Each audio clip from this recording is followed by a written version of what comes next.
Alright, so basically I'll be telling the entire work and travel process this year that I went through, airport, flight, everything, the entire travel journey to Wisconsin. I'll be talking about in this video. Anyways, if you're new, go ahead and like, comment, share, subscribe, and let me get started. So that's one like one car. Anyway, so alright, where do we start? Okay, we started the process in September. September? Maybe September. Anyway, me register from maybe September. I think something like that. But just know it was early, right? It was earlier than the year before, but I register earlier this time. Anyway, me register. You could, with my agency that I use, you would pay a deposit, right? So the deposit was 500 US. So you just pay that, and then basically you get a spot. No, you did have to clear. You're supposed to clear the thing by January 7th. Now I'm outside and I'm actually cold. So if you see me I drop my nose and the allergies start acting up, it's because outside is cold. Anyways, yeah. Started the process very early, and if you see me look to the side, it's because my new neighbor is actually right there. Do something. She probably look for me, so I just realized this. She probably crazy. Anyways, yeah. So basically, started the process early. I paid the 500 US. Pick the job. Now in this situation for this year, I returned to my employer, so it was a much faster process, meaning that me never have to do any more interview. So no more interview or anything like that. And we kind of zoom through and just go straight to the embassy. Now when I started doing my so basically clear off the payment by January 7th for my agency for pay for the work and travel, clear off that. Then afterwards, a bit maybe like a month or 2 months after, me pay the embassy fee, and then pay the embassy fee, and yeah, basically my agency filled up my application and everything. Then boom, I got an email that said that I got an interview waiver. So I mean, it's like, well, and what is an interview waiver? And so I have to email my agency and I have to ask them what does this mean. If you want more information on what a interview waiver is, you can go ahead and check out the video in the description that explains exactly what the interview waiver is, because this is something that I got for the first time this year, interview waiver. And basically, go and watch that video if you want more information, but in essence it just means that the embassy does not want you to do an interview, and you can just need to drop off your documents, and them decide based on your documents and just stamp it and say, alright, you get a visa or you're not getting a visa. It's a very much more faster process somewhat. Right? But if you want more details in depth, you can go ahead and watch that video. Moving on, continuing the story. Anyways, found out that I got an interview waiver. So I move along in the story now. Got an interview waiver, and so I said, okay, I just drop out my documents. I followed the courier instructions in the thing. I'm drop out my documents. Good. Now, moving forward, I was doing my exams. School that beat me, my tired, my mash up everything.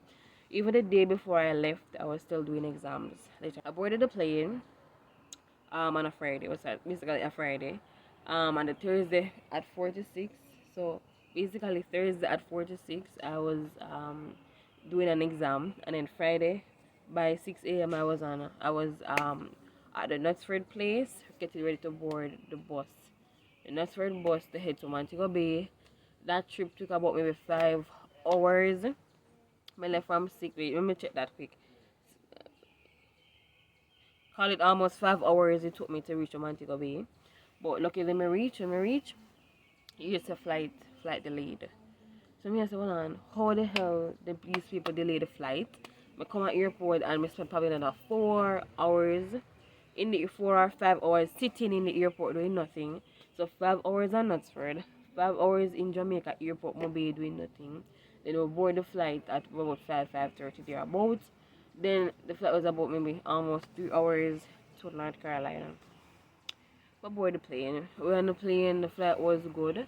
So basically we meet one lady, and she was visiting her daughter in North Carolina, because she was saying why her daughter gone so far.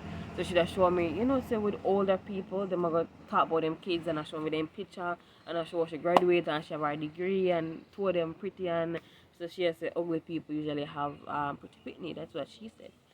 Anyways, yeah. That's what she said. No, on the flight, me that talk to she, so me never did board. As a matter of fact, this is probably the first. That was probably the first flight that me ever go on that kind of run off really quickly, like really quickly. So chat out the flight with she, and then I chat out the flight with the other person who was sitting at the window. So me never get the window seat, right? So if you want to see the actual journey, go and check out that video down below. But yeah.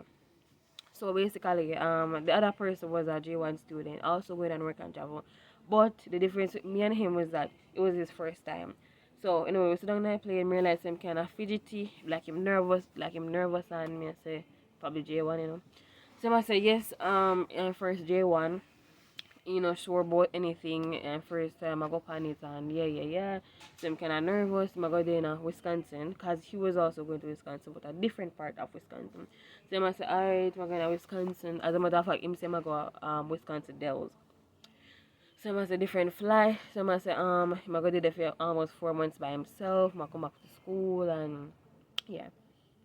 So basically all that stuff. So we chat out the flight, and my question me and my answer him, and it was a back and forth conversation. So we have two people chat out the entire flight with me. Yep, so basically we chat out the first flight, then we landed in North Carolina, and then found out that me basically I go mix my flight. So anyways, we land, and then me I say, alright, there's no way them could expect me to go collect carry on check on bag. Right? Because we have less than an hour to get to the next flight. But in the other video, the traveling video, me can explain a bit. Say them have a thing called TSA in America. We don't really have it in Jamaica. Well, we don't call it that, but that's what they call it. So TSA, and TSA is about 45 minutes. I mean, I say 30 minutes to 45 minutes I go spend in that line, because America is a bigger country, so so more people coming in all at once. So anyways, TSA. So me I say there's no way. So me call it me wait at the road, the run around thing. Call it the check on bag. Right? So call it check on bag. Then me have to rush. Go drop off the check on bag again. Because when me reach me I say to the lady, me go to the lady and me say, you don't expect me to actually collect the check on bag if me, so me ask her if the bag basically was going to the final destination. Because in my experience, last year American Airlines sent the bag straight where it's supposed to go. So I don't know why they want me collect bag this year. So I'm kinda confused. Anyways, me say whatever, me check the bag and me I say no man. I go late. When me go now I say Baps. Me reach TSA line. And TSA line never normal. TSA line bend corner, whoop and go around and me I say no man. Me not get through, me not gonna make it to the flight. Anyways, all that things happen, and me reach the gate. Find out to the gate locked, because I go there go beg now and see them to pull the door and nothing will fault, and the man never have no little empathy. He was like, the gate is closed, we're not opening the gate. So me's like, really shock. I say shock, me shock. Like me literally have my mouth open like me can't believe, like me tell you say no words could actually come out of my mouth. Me don't know if I want to get upset, me don't know if I want to get dark in at the airport or what, because me say it's not even my fault. American Airlines delayed the first flight by 2 hours. That is why I'm late to catch this flight. So I nearly got on bad. So it's like in my head, the war, like the part of me say got on bad, but then part of me say anybody at Jamaica again, you can't get on. So me could even, cause like the reason I'm really so speechless is because I'm really so upset. I'm up in my mouth, I pat what me will get a man neck. Me go tell him, and I cuss me go cuss. Right? So anyways, my final notes anyways, American Airlines rebooked us on another flight, so we end up reaching where we're supposed to go. So now the night in the airport, sleeping in North Carolina, Charlotte Douglas Airport, International Airport. But so me cool. Literally me have a sweater in my carry-on bag, my sweater. And me have on long sleeve pants, shirt, plus the hoodie, socks one foot, shoes one foot, and still a coat. Me literally still a freeze. Me still cool. Like me cool. Listen to me, people that are going to sleep, people that are going to sleep on the chair, catch up, people just catch up in a corner, lean up, and me is like, me sit down in a chair, and me have blanket, and me cool so. So imagine you wear all your on one side, panic ground, dead. So anyway, me some stuff up, my sinus start kill me, my allergies start kill me, because from nuts further up your AC, Mobi AC, North Carolina AC, and the rest of the journey, PAC, the plane have AC. PAC me so it's like the sinus, the allergy, everything start kick up. Me mean say no fresh air, then I get into my nostril. PA look good, we call it stale air. So anyway, but then I do report and me I say no man, this can't work out. Because I'm cool, I start walk up and down and all that stuff. And then I finally me take maybe like maybe 2 hours. We get like maybe 2 hours sleep the night then. So the first time I sleep and get up, sleep and get up. But the thing about when you're traveling in groups, when I sleep and wake, I don't see a soul. wake up and see me and see the bags there. I mean it's like, so you tell me say me there so I sleep, anybody could have grab your bag them and gone. I said no man. Anyways, that was that. So anyways, the morning come, everybody tell that dog I will board the final flight. Well, not the final flight. We board the flight go to Chicago. Then after we go on the plane in Chicago, how was that flight? Oh yes, Mr. We said 2 man. One coolie looking one, look like him Hispanic, and one other one that look very Asian, very Chinese or something. Two of them look quiet, so I never really chat with nobody on the flight. Plus the allergy that killed me. So me have made lean up, me get window seat, but me could even enjoy it because the allergy that killed me on the plane.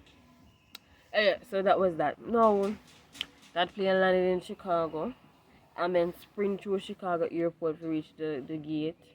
Reach the gate and board the final flight. Come out Wisconsin. Right? Board the final flight got Wisconsin basically, and may I tell you, it was quite an experience. If me don't have to sleep in an airport, me don't want to sleep in an airport again. Like it don't nice. You see when you're cold and when you're hungry, it's not a nice feeling. It's not a nice feeling when you're cold and you can't do anything about the cold. The sweater not help you. The blanket not help you. You're just cold. It can't work out. It cannot. But yeah, I was basically about to reach the journey. So as I said before, interview waiver started it. So I got interview waiver, so no interview for the J1 process, right? And basically you can arrive, they say up to 30 days before your start date, you can arrive in the US, according to them, right? So that's basically what they said. Now, it's not really advised that you take the full 30 days to arrive in the US. Like, why would you come 30 days before the time? They might feel like say they are work or something. So that's not really advised. And if whatever the reason, you can just reach out to your sponsor and make them change your start date if it's possible, right? Yeah.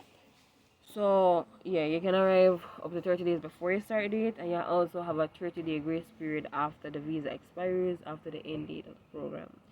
So you have 30 before and 30 after, right? But you don't mean so you have to take the 30. Just give you the rope to hang yourself. It's just a trick. They might give you the rope so you can hang yourself with it. Yeah. So that's basically in essence most of it. As it relates to any more information as it relates to work and travel, there's a work and travel playlist down below in the description. Also, there is a work and travel work and travel series. That's the playlist me talk about. Then you have work and travel 2023. That's also there, which basically that's all the vlogs from last year's work and travel. So basically two playlists plus this one. This video is going to be a part of the playlist for 2024. So basically in essence you can see that this is a thing going on. But if you have any questions relating to work and travel, you can go ahead and comment them down below. As you can see, it was a very long journey.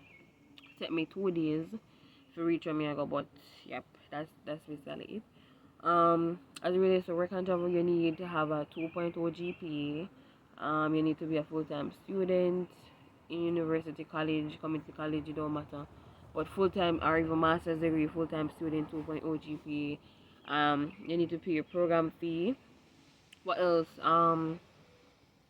Basically program fee covers service, health insurance, your DS20, some other things basically. But yeah, if you want more details about any of this stuff, you can go ahead and check out the work and travel playlist down below in the description.